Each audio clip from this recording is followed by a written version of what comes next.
Itu semua saya bisa dapat garis benang merahnya, bahwa Pak TM lah yang menjadi otak, menjadi inisiator, menjadi penggagas dalam semua rentetan peristiwa ini.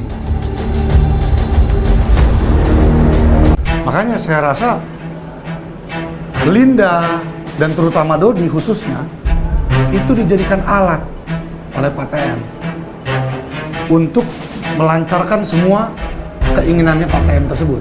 Ya kan alat ya. Alat untuk bawa ke Jakarta itu kan alat untuk menjual, menyerahkan kepada Kasranto, mencarikan buyer, itu semua kan dijadikan alat. Apa benar jenderal seperti ini?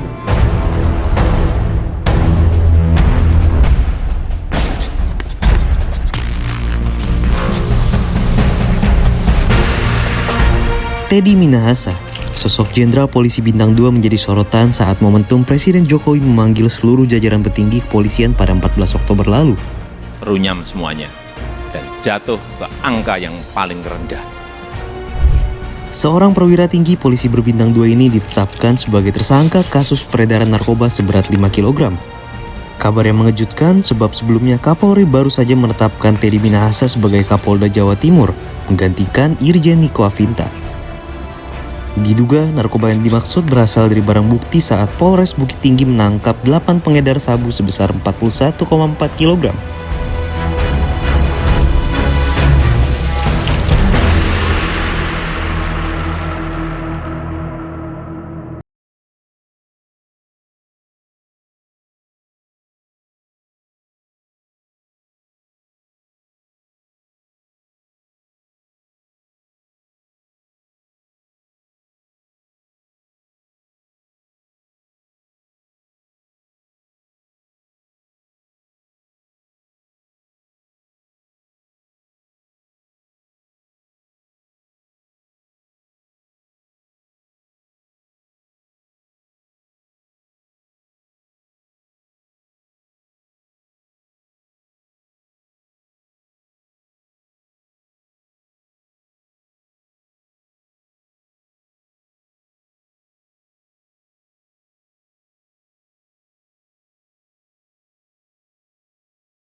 Saat transaksi bersama Linda, Arif menggunakan nama Dodi. Sabu seberat 1 kg pun laku terjual dengan nilai 500 juta rupiah.